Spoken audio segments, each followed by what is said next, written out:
In this video, we will be talking about Lesson 12.2, which deals with simple discount notes.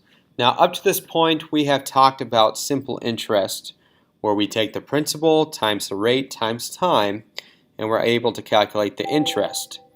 And then from there, we can add the interest plus the principal, and we're able to find maturity value. So for example here, let's say that we had a principal. One second here, let's change the pen.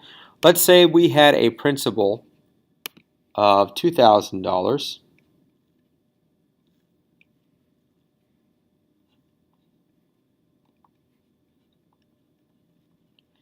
And let's say that we had calculated the interest, and the interest ended up being $150. Now, we add that together, and we would have $2,150. Now, again, we've done this already, so that's not brand new. What is brand new is something called, if this is simple interest, we're looking at something called simple discount. And this is what this looks like. For a person that's getting a loan using a simple discount, they would have a face value or future value of, let's say it's $2,000, and then there would be a bank discount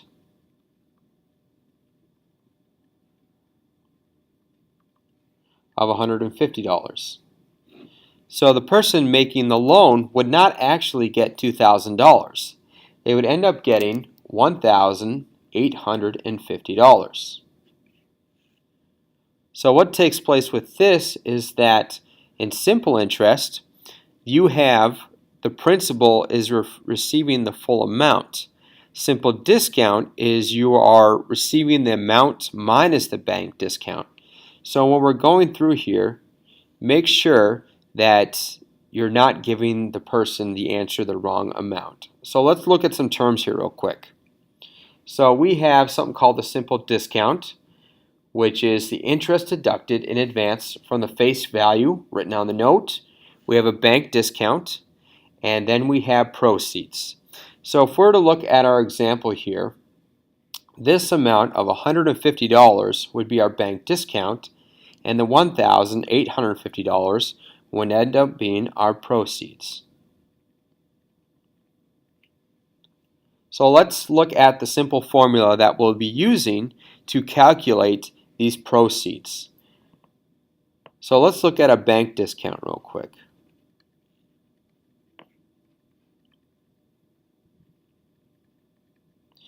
The way we calculate a bank discount is we take the face value times discount rate times time. Or simply, we could write it as B equals MDT. Now, simple interest, what we were doing to find I, we did PRT equals I. Okay, so we have our different things here. We have our bank discount, which is the letter B.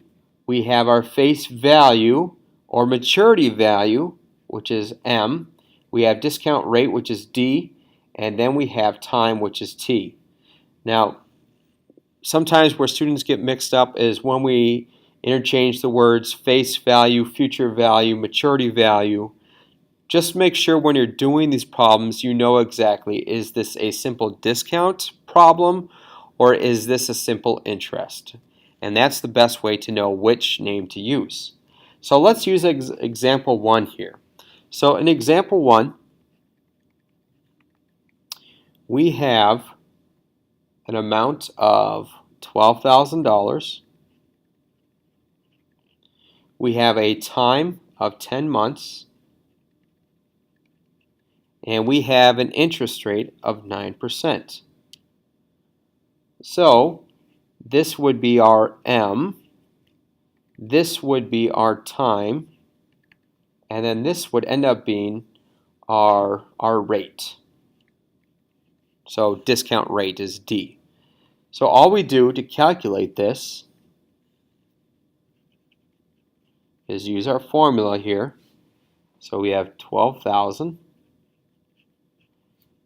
we have our discount rate of 9%, and we have our time, which would be 10 out of 12 months, or 5/6.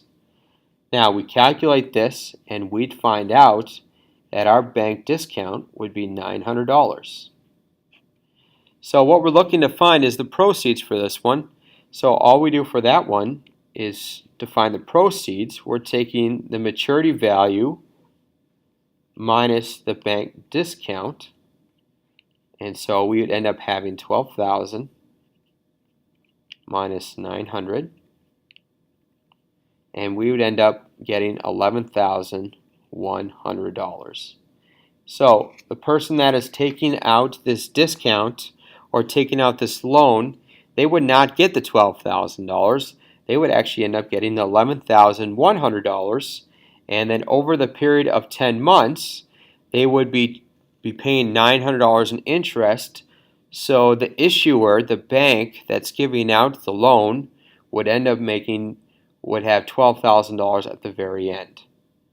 So again, the person making the loan would only get $11,100, and then once it's received maturity, M, it would be $12,000.